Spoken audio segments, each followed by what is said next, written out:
Hello students, welcome to my YouTube channel Shreshtha classes. हम accounts में एक चैप्टर कर रहे हैं, ऑलरेडी हमने स्टार्ट किया हुआ है। Chapter is cash flow statement. Cash flow statement में ऑपरेटिंग एक्टिविटी का हमने जो ट्रीटमेंट था पूरा समझ लिया था, ऑपरेटिंग एक्टिविटीज को। आज उसमें एक इलिस्ट्रेशन, कंप्लीट इलिस्ट्रेशन सॉल्व करते हैं, दैट इज इलिस्ट्रेशन नंबर 34। पढ़ते हैं क्वेश्चन में क्या लिखा है। From the following information calculate cash flow from operating activities. हमारे पास क्वेश्चन में बैलेंस शीट गिवन है और मैंने आपको बताया था जब भी मेरे पास बैलेंस शीट होगी मैं सीधा रिजर्व एंड सरप्लस को चेक करूंगा। चेक करें, रिजर्व एंड सरप्लस में नोट नंबर 2 लिखा है और नोट नंबर 2 जब मैंने पढ़ा तो वहां 3 चीजें हैं, security premium reserve, general reserve, surplus that is balance in statement of profit and loss account. अब जब मैं ऑपरेटिंग एक्टिविटी को शुरू करता हूं तो मैं लिखता हूं सिंपल, सबसे पहले cash flow from operating activities. अब cash flow from operating activities जब हम स्टार्ट करते हैं, उसको स्टार्ट करने के लिए हम लिखते हैं नेट प्रॉफिट बिफोर टैक्स। अब नेट प्रॉफिट बिफोर टैक्स जो है, अगर मुझे क्वेश्चन में मैंने आपको कहा था बैलेंस शीट में जो प्रॉफिट दिया हुआ है उसके साथ कोई रिजर्व है क्वेश्चन, या फिर प्रोविजन फॉर टैक्स है, या डिविडेंड, इन तीनों में से किसी भी चीज की बात हुई है तो मुझे वर्किंग नोट बनाना पड़ता है। वो जो हमने सेकेंड क्लास में सीखा था, चैप्टर के सेकेंड क्लास में हमने सीखा था कि हमें प्रॉफिट बिफोर टैक्स के लिए क्या बनाना पड़ेगा, एक वर्किंग नोट। अब वर्किंग नोट में हम काम करते हैं सबसे पहले वर्किंग नोट 1। ये वर्किंग नोट 1 में हम स्टार्ट कहां से करते हैं, surplus that is balance in statement of P&L, surplus that is balance in statement of P&L कितना है। अब बेटा मेरे को कैसे पता लगा वर्किंग नोट बनेगा, मैंने आपको पहले भी समझाया था कि मुझे जब मैंने रिजर्व एंड सरप्लस का नोट देखा, मुझे वहां पे जनरल रिजर्व दिख गए, वहां पे मुझे एक और रिजर्व दिख गया तो मुझे ये वर्किंग नोट तो बनाना ही पड़ेगा। अब रिजर्व दिखता है या फिर प्रोविजन फॉर टैक्स दिखता है या डिविडेंड, इनमें से कोई भी आइटम दिखती है तो मुझे वर्किंग नोट बनाना पड़ेगा।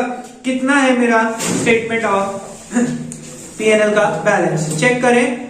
ओपनिंग इज 140, क्लोजिंग इज 150, तो हमारा क्या कहता था डिफरेंस, क्लोजिंग माइनस कितना आएगा, ओपनिंग माइनस क्लोजिंग। ओपनिंग है -140 और क्लोजिंग है प्लस 150। क्लोजिंग माइनस ओपनिंग था 150 माइनस 140, तो प्लस का 290 आ जाएगा। समझ आ गई बात।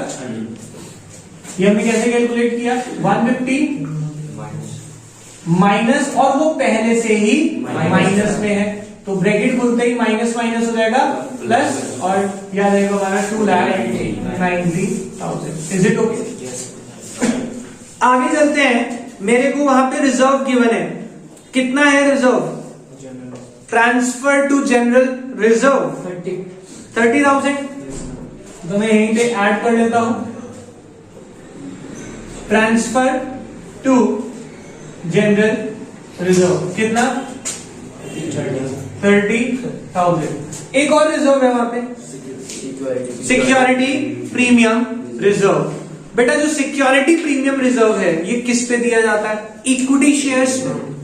इसको हम इक्विटी शेयर की वैल्यू में ऐड करते हैं। इसको हम कहां पे ऐड करते हैं, इक्विटी शेयर। और इक्विटी शेयर से रिलेटेड ट्रांजेक्शन कहां जाती है, सारी फाइनेंसिंग में, तो इसका ऑपरेटिंग में कोई काम नहीं है आपका। Is it okay?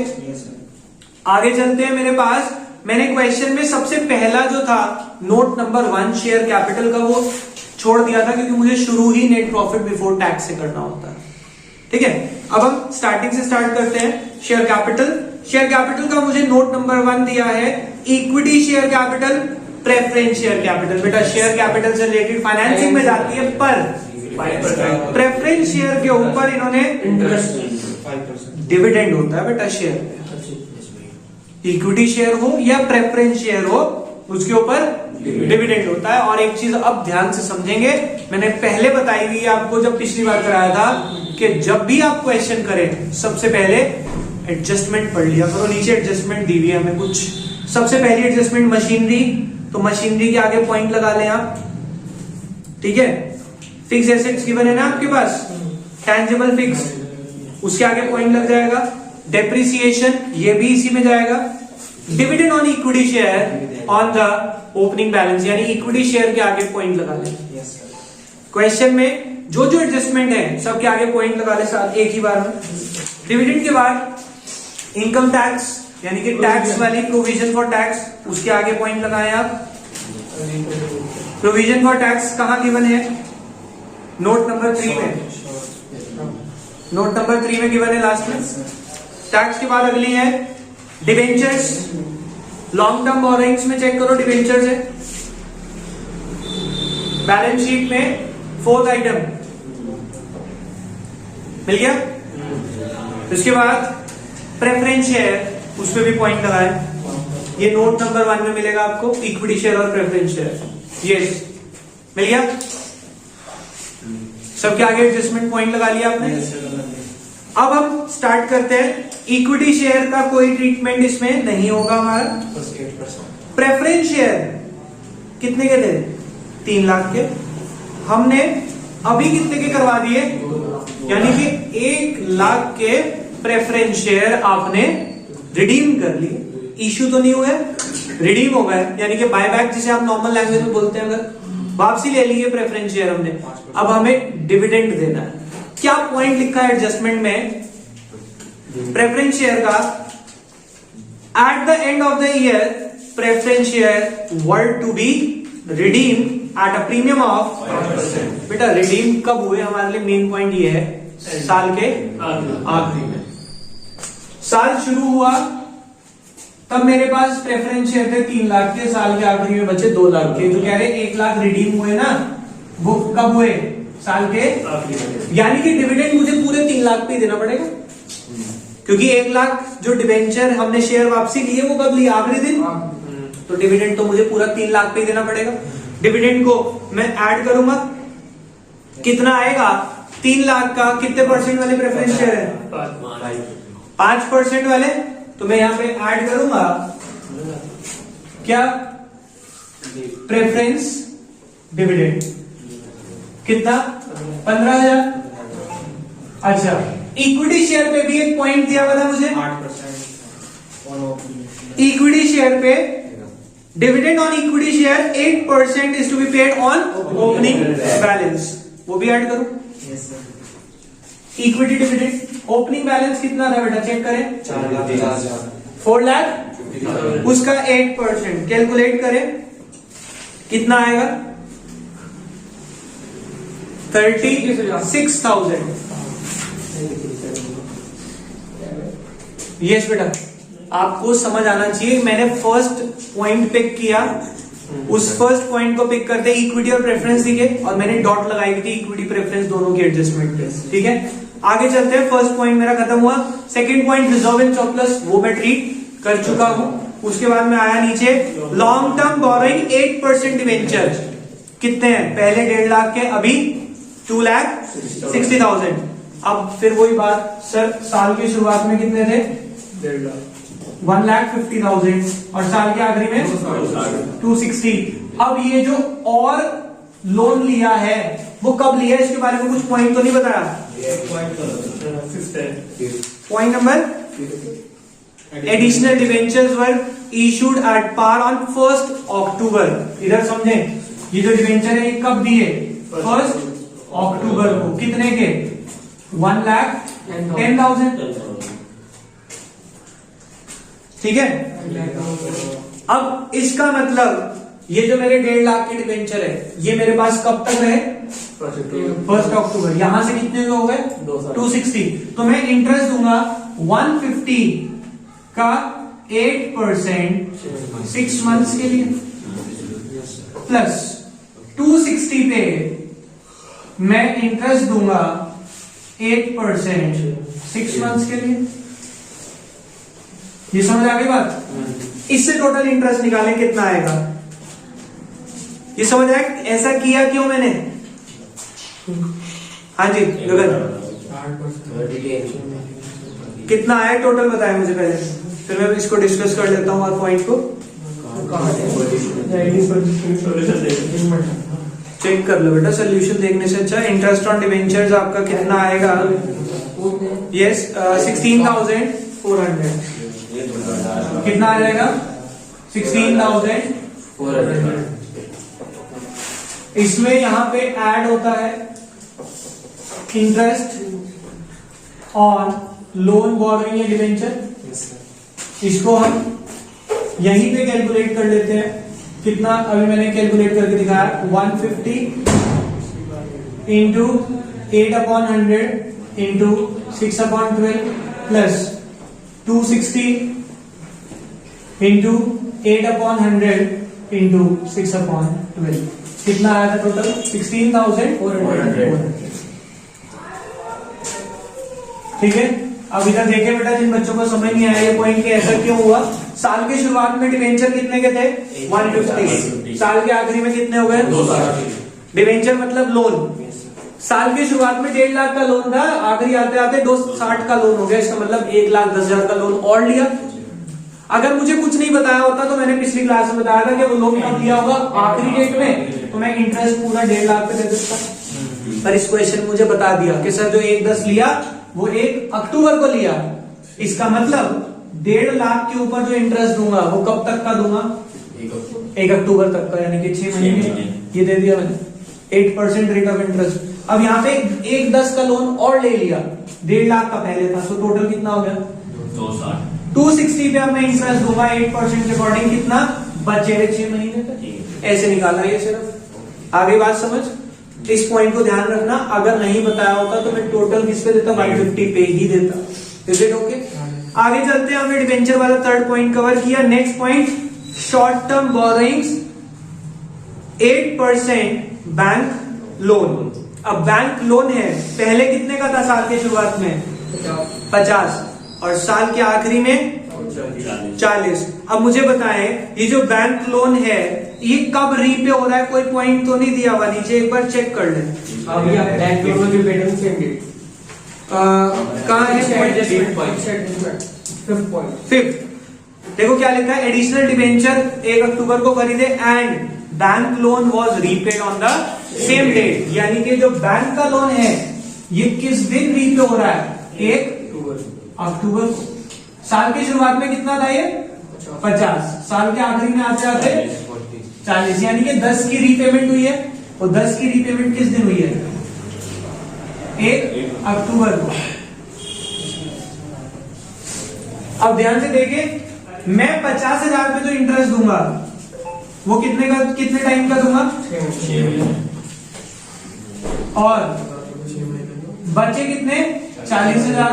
इस पे कितने टाइम का दूंगा? इस पे भी 6 महीने का दूंगा। ये कितना आएगा? कितना? 3,600। तो मैं यहां पे लिख रहा हूं इंटरेस्ट ऑन लोन कितना आया? 3,600। आगे बात समझ? कोई प्रॉब्लम? आगे चलते हैं। इसके बाद नेक्स्ट आइटम जो है मेरे पास ट्रेड पेएबल 110 से 120 हो गया। कोई वर्किंग नोट नहीं है। ट्रेड पेएबल मतलब क्रेडिटर हो गए हमारे। क्रेडिटर जो है वर्किंग। इसमें देखो बेटा, अब मैं 5-6 लाइनें 7 लाइनें छोड़ने के बाद क्या लिखने वाला हूं यहाँ पे? Operating profit before working capital changes. इसके बाद मैं यहां पे एक हेडिंग बनाऊंगा, ऐड करे लेस। ऐड क्या होगा? करंट एसेट में डिक्रीज और करंट लायबिलिटी में इंक्रीज। आप पूरी हेडिंग बनाएंगे, करंट एसेट में इंक्रीज और करंट लायबिलिटी में डिक्रीज। अब बताएं वो ट्रेड पेएबल क्या हो रहा था? बढ़ रहा था, तो प्लस हो जाएगा। लिखेंगे इंक्रीज इन ट्रेड पेएबल 10,000। कोई प्रॉब्लम? नेक्स्ट पॉइंट जो हम पढ़ेंगे वो कितना है?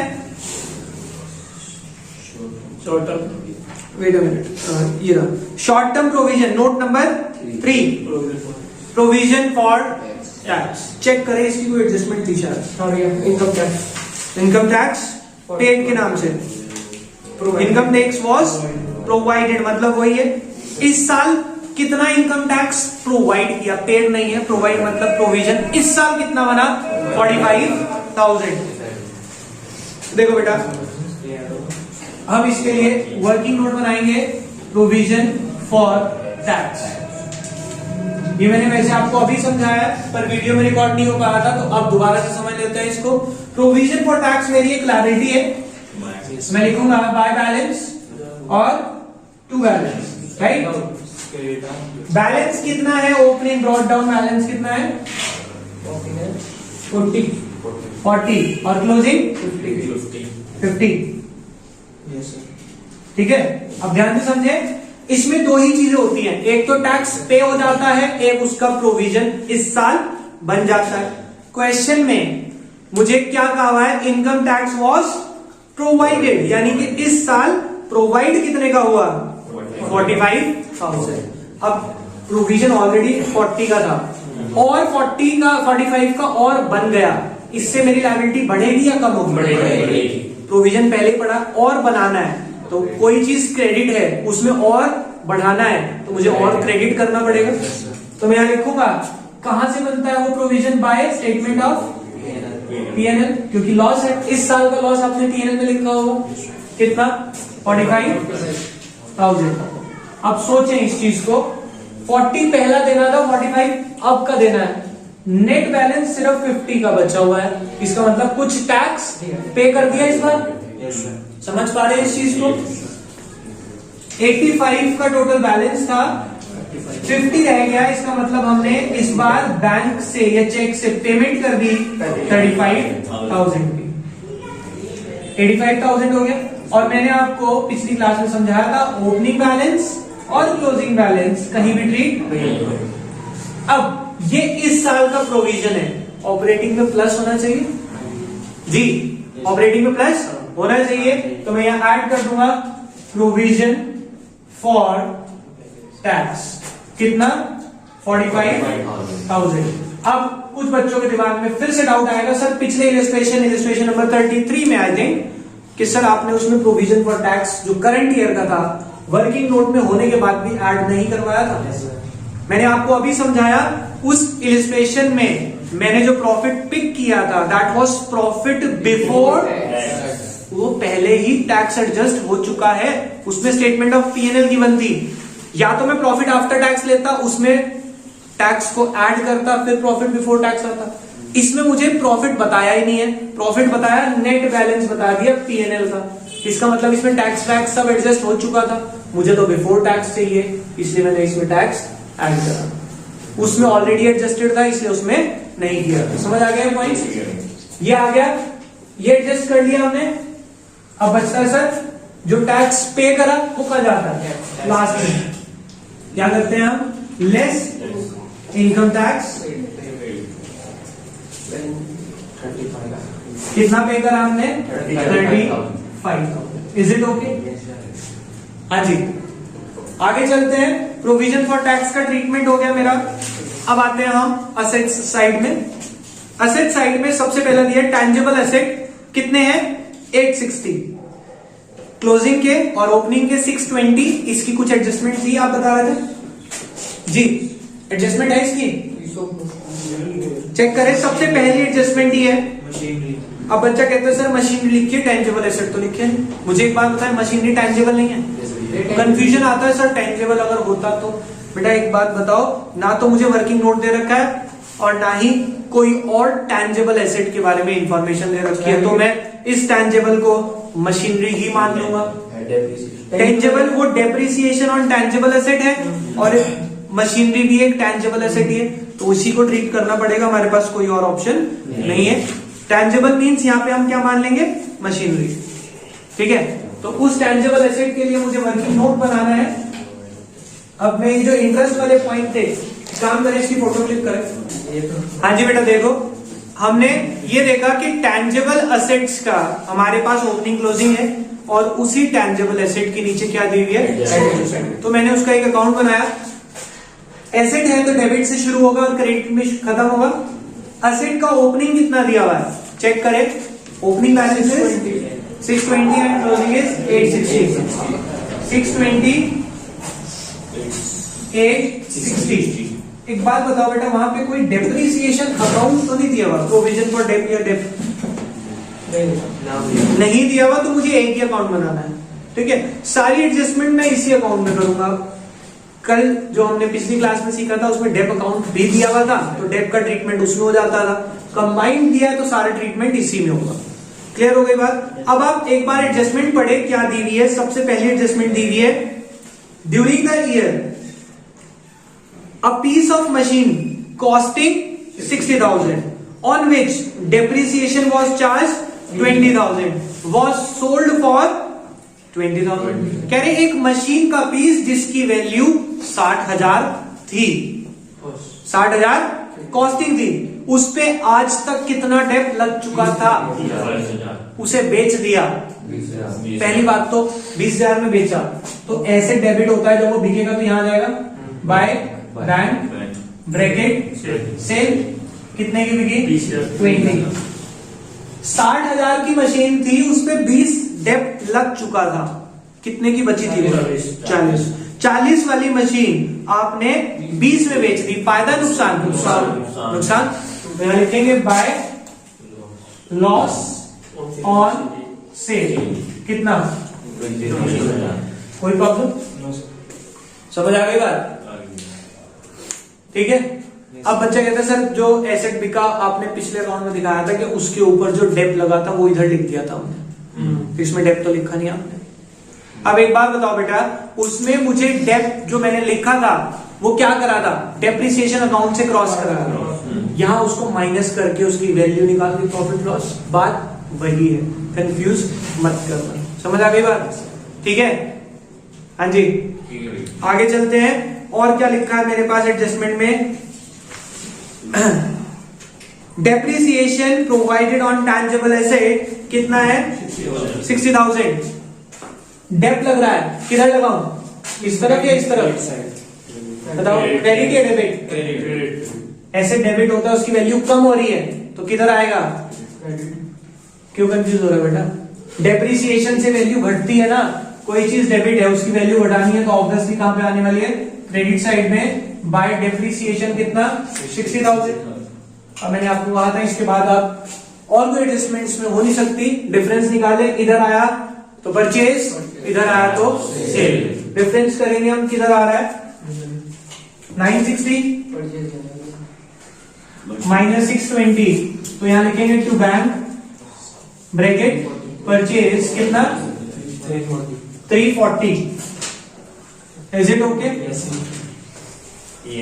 आगे समझ। अब आप ध्यान से देखिए बेटा, ओपनिंग क्लोजिंग बैलेंस का कोई ट्रीटमेंट नहीं होता। ठीक है, सेल और परचेज ये दोनों कहा जाती है इन्वेस्टिंग एक्टिविटीज में। किसमें जाएंगी ये, क्योंकि फिक्स एसेट का बेचना और खरीदना कहां लिखा जाता है, investing. Loss on sale operating में ऐड करेंगे, यहां कर रहा हूं, loss on sale of tangible assets, और दूसरा है डेप्रिसिएशन। ये दोनों ऐड हो जाते हैं, कितना कितना है 20/60।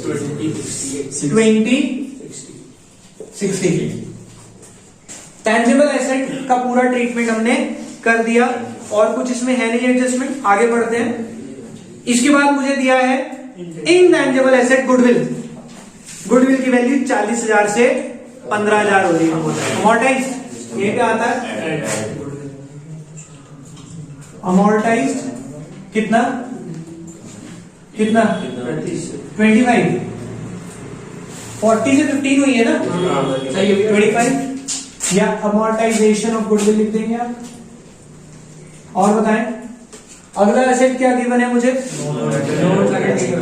Non current investment. कोई पॉइंट तो नहीं है इसके बारे में, एक बार चेक कर लेना, क्योंकि इन्वेस्टमेंट है तो इसका इंटरेस्ट का पंगा ना हो। इन्वेस्टिंग में ट्रेड हो, नहीं इन्वेस्टिंग में तो होगा बेटा, मेरा मतलब ये है, यस पेपर के लिए ध्यान रखें, इन्वेस्टमेंट इन्वेस्टिंग का पार्ट है, पर उसका जो इंटरेस्ट है वो यहाँ पे माइनस होता है ना, इंटरेस्ट और इन्वेस्टमेंट। तो मैं कह रहा हूँ इन्वेस्टमेंट जो नॉन करंट इन्वेस्टमेंट है उसके आगे कोई परसेंटेज तो नहीं दी भी ना, तो यहाँ दी भी ना एडिशनल में कुछ बताया हुआ है। क्लियर? आगे चलते हैं। करंट इन्वेस्टमेंट, करंट इन्वेस्टमेंट आप क्या मानेंगे बताएं मुझे।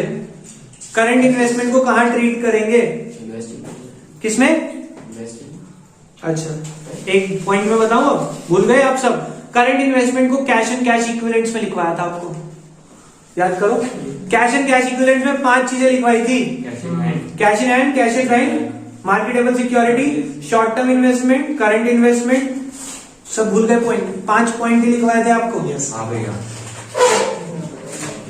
बेटा इंपॉर्टेंट पॉइंट जब लेंथी क्वेश्चन में आता है तो दिमाग से स्किप हो जाता है। आगे चलते हैं।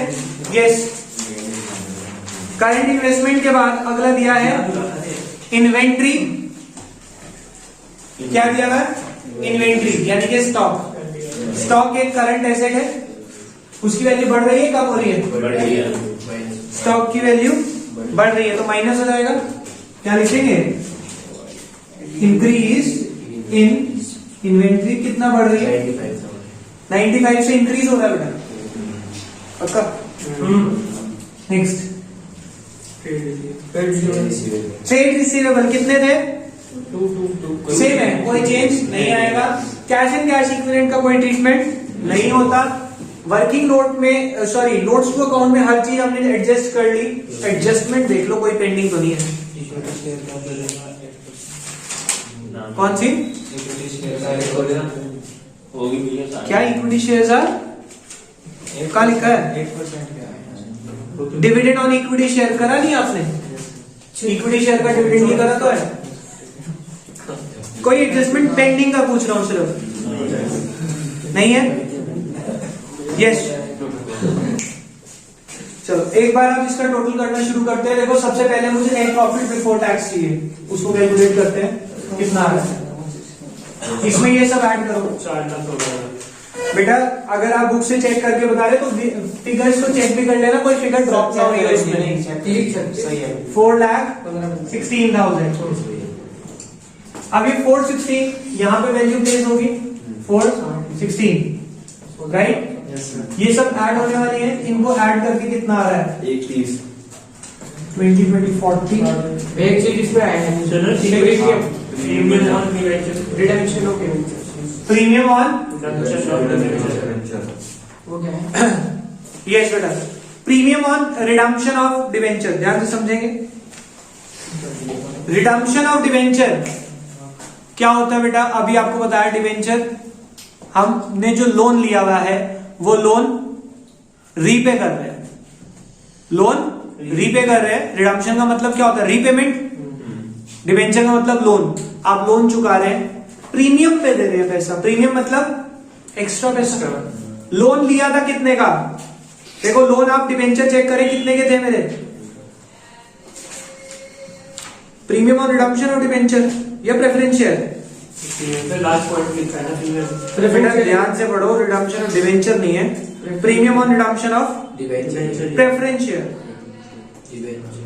एडजस्टमेंट में at the end of the preference share were redeemed.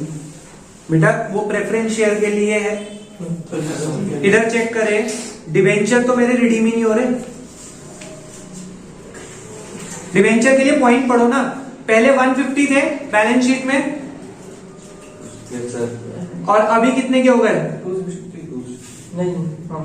260। तो ये रिडीम हो रहे हैं या इशू हो रहे हैं? इन्होंने वहां पे पॉइंट गलत लिख दिया, ध्यान से समझ लेना बेटा, पेपर के लिए दिक्कत हो जाएगी आपके लिए बहुत बड़ी। इन्होंने नहीं किसी को एक्सप्लेनेशन देनी। शेयर कितने के हैं? डिवेंचर की जो बात हो रही है, डिवेंचर पहले कितने के थे ओपनिंग में? 150। अभी कितने के हो गए? रिडीम हो रहे हैं या इशू हो रहे हैं? इशू हो रहे हैं। यहाँ पे तो कोई रिडम्पशन का सवाल ही नहीं आता, वो प्रेफरेंस शेयर की रिडम्पशन है। इन्होंने सोल्यूशन गलत किया हुआ है, वहां पे बच्चा कहेगा सर ये कहां से आ गई वैल्यू। प्रेफरेंस शेयर देखो कितने के थे? प्रेफरेंस शेयर 3 लाख के थे, अभी कितने के रह गए? यानी कि प्रेफरेंस शेयर आपने रिडीम करे, उनको पैसा चुकाया। अब जब आप प्रेफरेंस शेयर रिडीम कर रहे हैं यानी कि पैसा वापसी चुका रहे हैं और प्रीमियम पे चुका रहे हैं, तो आपके लिए फायदा है नुकसान? किसी को एक्स्ट्रा पैसा देना पड़ रहा है, प्रीमियम मतलब एक्स्ट्रा और रिडम्पशन मतलब पेमेंट, एक्स्ट्रा पेमेंट हो रही है तो आपके लिए लॉस है। अब लॉस है तो एक बात बताएं, क्या आपने पीएनएल में से माइनस कर दिया होगा उसे लॉस मानते हुए? लॉस मानते हुए पीएनएल में से माइनस कर दिया होगा। क्या वो माइनस होना चाहिए था? क्यों? आउटफ्लो नहीं है, आउटफ्लो तो है, माइनस तो होना चाहिए था, पर किसके ऊपर आउटफ्लो है? शेयर्स के ऊपर। तो शेयर से रिलेटेड ट्रांजेक्शन कहा जाता है फाइनेंसिंग में। ये बेवकूफ हंसना शुरू कर देगा, ये नहीं कि कोशिश कर लूं समझने की, मेरे नहीं आ रहा है, पागल है क्या? प्रेफरेंस शेयर कितने के थे साल के शुरुआत में? अब उसे समझ ले, अब भी हंसना मेरी शक्ल देख के। 3 लाख के प्रेफरेंस शेयर थे, अभी 2 लाख के रह गए, यानी कि आपने प्रेफरेंस शेयर वापसी खरीद ली है और उनको पैसा दे दिया। किसी से आपने लायबिलिटी में लिखा हुआ 3 लाख देने थे प्रेफरेंस शेयर वालों के, अभी 2 लाख देने, यानी कि 1 लाख पे कर दिया। अब जब आप पे कर रहे हैं तो उन्होंने क्या कहा, हमें प्रीमियम पे करो। कितना प्रीमियम? 5%। तो 5% एक्स्ट्रा, यानी कि 5000 रुपीज एक्स्ट्रा दिया आपने उन्हें। 1 लाख की पेमेंट पे 5% प्रीमियम, यानी कि 5000 रुपए एक्स्ट्रा। अब आपने जब प्रीमियम दिया है तो आपके लिए लॉस, अब लॉस है तो पीएनएल में से माइनस कर लिया होगा।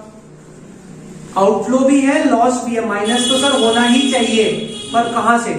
फाइनेंसिंग, क्योंकि शेयर्स के ऊपर ट्रांजेक्शन है। प्रेफरेंस शेयर कौन सी एक्टिविटी में आते हैं? सारे फाइनेंसिंग में। तो आउटफ्लो तो है, माइनस होना चाहिए, पर फाइनेंसिंग से तो हमने प्रॉफिट में से माइनस कर दी, यहां ऐड करेंगे और वहां पे जाके माइनस हो जाएगा। तो यहां लिख रहे हैं premium on redemption of preference share, कितना? 5000। अब चेक करें कितना हो गया ये? 130। ठीक है, लेस होने के लिए हमारे पास कोई ट्रांजेक्शन नहीं है, तो यही आ जाएगा operating profit before working capital changes. कितना आ जाएगा ये? 5,46,000। ठीक है, 546 में मेरे पास ऐड कितना होगा? 10,000 और लेस कितना होगा? 95,000 माइनस। इसको जब मैं एडलेस करूंगा तो मेरे पास क्या आता है बेटा?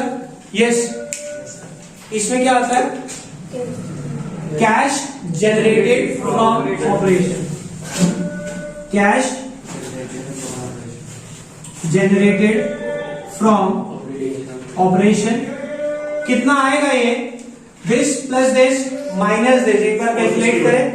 4,61,000 लेस इनकम टैक्स पेड, ये कितना आ जाएगा? 4,26,000। पॉजिटिव है तो क्या लिखूंगा? Cash flow from operating activities. Minus में आता तो कैश यूज्ड। बेटा एक अल्टीमेट क्वेश्चन है, इसको हमें काफी टाइम लगा करने में। अभी भी इस क्वेश्चन की प्रैक्टिस आपको एक बार दोबारा करनी है। नेक्स्ट टॉपिक जो आज कराना था वो हम करेंगे अब नेक्स्ट क्लास में। अभी के लिए बाय बाय।